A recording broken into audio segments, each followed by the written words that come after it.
y'all. Thanks for joining me, another Witchy Tip Wednesday. And I hope that you're enjoying this as much as I enjoy making these little videos, sharing some things that I do and that I know. Sometimes they're silly, sometimes maybe a little more serious, but whatever they are, whatever they end up being, I do hope it's bringing something to you. Today I want to talk about dark moon magic. The dark moon is my favorite phase of the moon. Full moon has its energy and its craziness, but I like the dark moon because it's dark, because it's hidden, because it's a little bit spooky maybe. Okay, well not really. I mean not for me. Dark or light, good or bad, it's energy, different types of energy, and it's something that we can work with and harness, right? So dark moon energy, there are some things in particular that can really lend itself well to working specific kinds of magic during this time of the month. So when I think about dark moon magic, those times are perfect for cord cutting or finishing a cord cutting, dissolving things, cutting ties, releasing negativity, or releasing something that you don't want to have be a part of yourself or your life. It's excellent for spirit communication, for divination, and things that maybe you want to do that you prefer to keep hidden. It's also great for protection. So there are many spells and rituals and different things that you can do during this time of the month, and I'm sure you can find like a crap ton of them online. I do recommend, if you're doing magic or working a spell, that you make it your own, write it out on your own, because that's going to be so much more meaningful to you than anything that I can say to you or that you can read somewhere. But it's still nice to have maybe a few tips, some guidelines or some things, that suggestions, maybe a spark to show you something a little bit different. I'll tell you how I work with dark moon energy. Well, I won't tell you everything. I can't tell you everything, but I'll tell you some things. One thing, I know that a lot of people will light candles. When I'm working during the dark moon, first of all, it needs to be dark. It can't be like this. It's lights in this room. You need to be able to see me. I need to be able to film. If I can go underground, like if there's a basement area or someplace that's dark, that I can get really dark and set up my altars and set up the things that I need, and then make sure that all the lights are off and I don't have any candles, any kind of thing, anything lit, anything going. I just want to be, it's sort of like creating what do you call it, like deprivation tanks or something, in a sense. You just want to have all those distractions gone, and you want to sink into that darkness.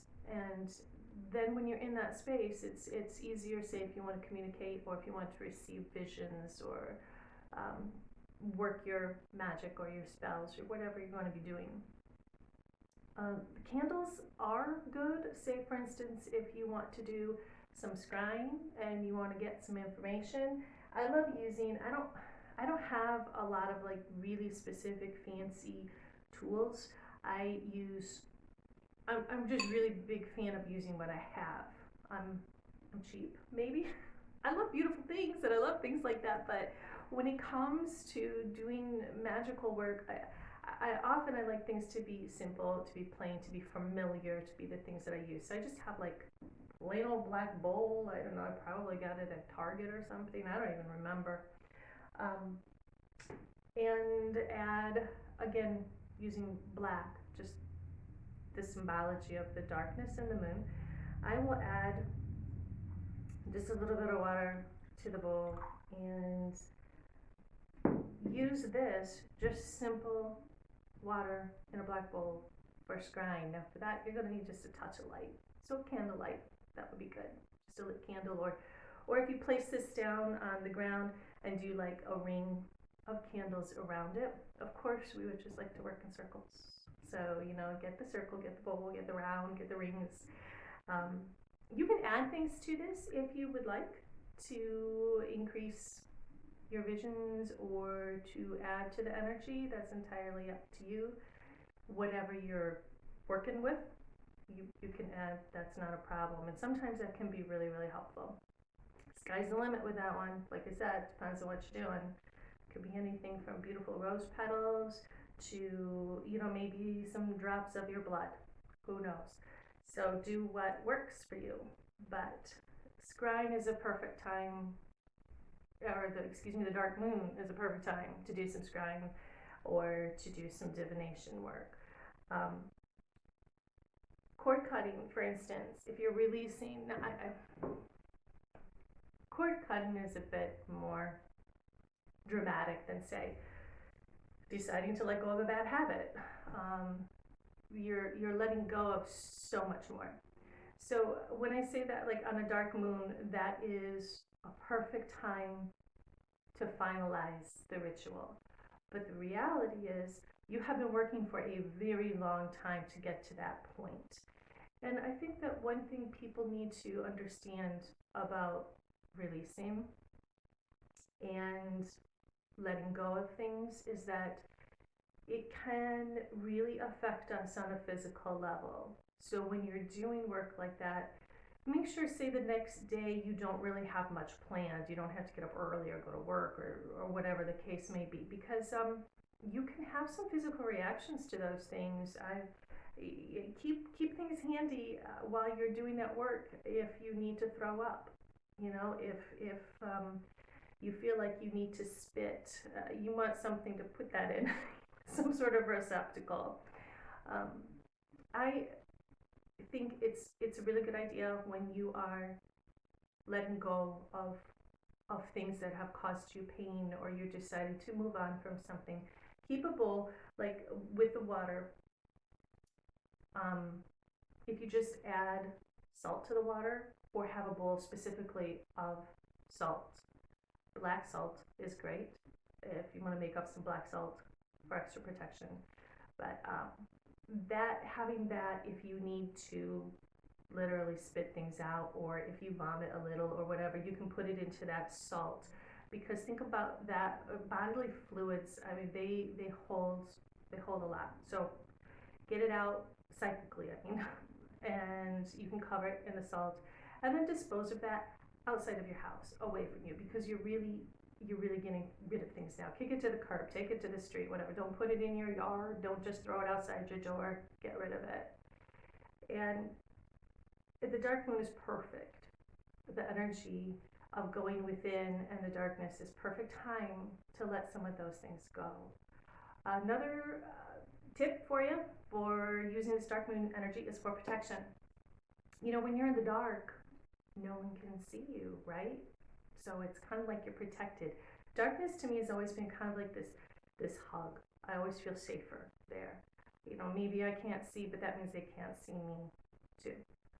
And that's the time when you want to put in place protection, things that you don't want other people knowing about or seeing, or just to make you feel a little extra secure. So again, salt's excellent one to work with, to put on windowsills, floors, doorways. Cleansing your house in a variety of ways is very helpful to do that on the day, or during the day of that moon energy. And then at night you can finalize it, activate it once you have everything in place. So that's something that's really good to do during this time too.